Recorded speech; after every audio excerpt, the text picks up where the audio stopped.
Good evening, I'm Jordan Smith. Thanks for joining us. At around 3:30 this morning, a Gainesville police officer saw Carlos Dunlap's car stopped at a green light. When the first suspect approached the house, he knocked several times on the door.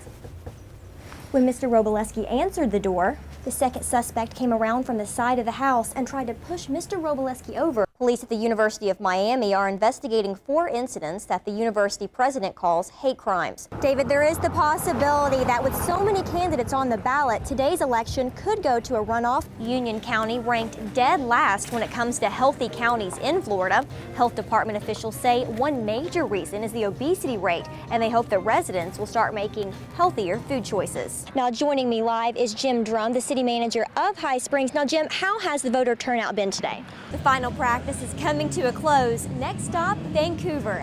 Okay, so what's the fun in coming to a costume shop if you can't try on any costumes, right?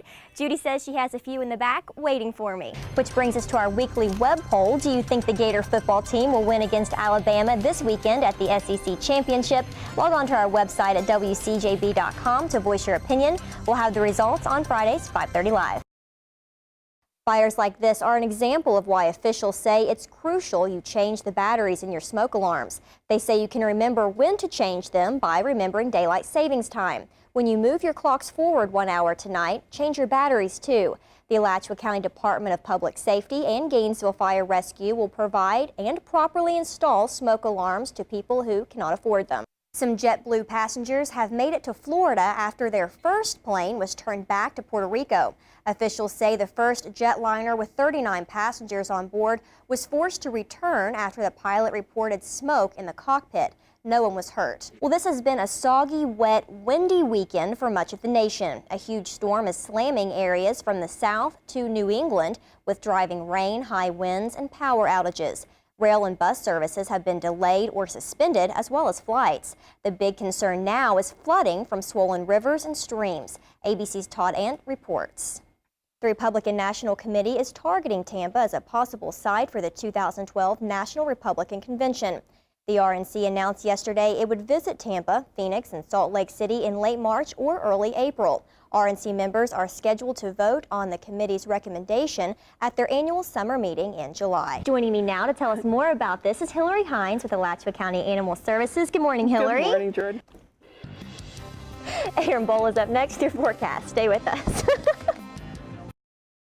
At around 3:30 this morning, a Gainesville police officer saw Carlos Dunlap's car stopped at a green light in the 200 block of 34th Street. The officer says that he watched the car through a few light cycles, but it never moved. When he approached the car, he saw Dunlap inside, slumped over in the driver's seat. This arrest, like you said, comes just 5 days before the Gators take on number 2 Alabama in the SEC Championship.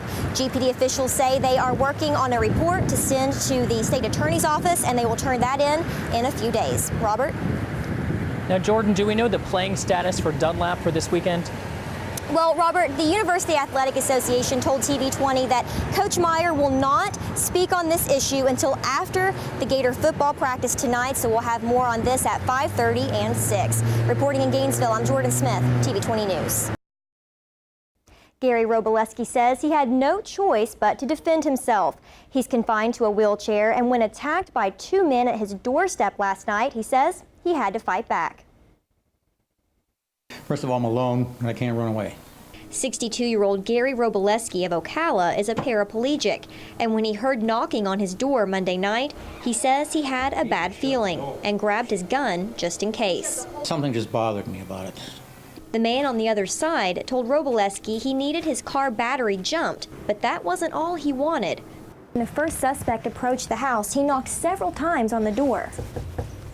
When Mr. Robleski answered the door, the second suspect came around from the side of the house and tried to push Mr. Robleski over in his wheelchair. And that's when I shot him. He fired 4 times, killing the masked second suspect, 24-year-old Jeffrey Allen Kinney, a man who was arrested in October for grand theft and attacking a police officer. Kinney's accomplice last night, the man who knocked on the door, got away. When someone comes onto your property or comes into your home, you do have the right to protect yourself, your family, and your home. A neighbor called the sheriff's office, and while Robleski waited for them, he says he realized he knew the man in the mask. He had helped him work on his truck over a month ago, but Roboleski says he ended the friendship because he felt like Kenny was, quote, casing the place. Let's put it this way, it didn't surprise me, okay? You know, he just didn't seem right.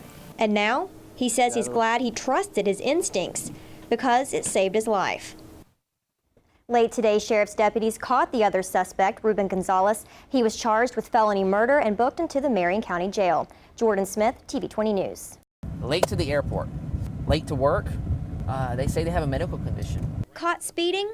You probably have an excuse, right? I was just adjusting my cruise. But Lieutenant Stephen Donaldson of the Hampton Police Department says there are some things you shouldn't say to get out of a ticket.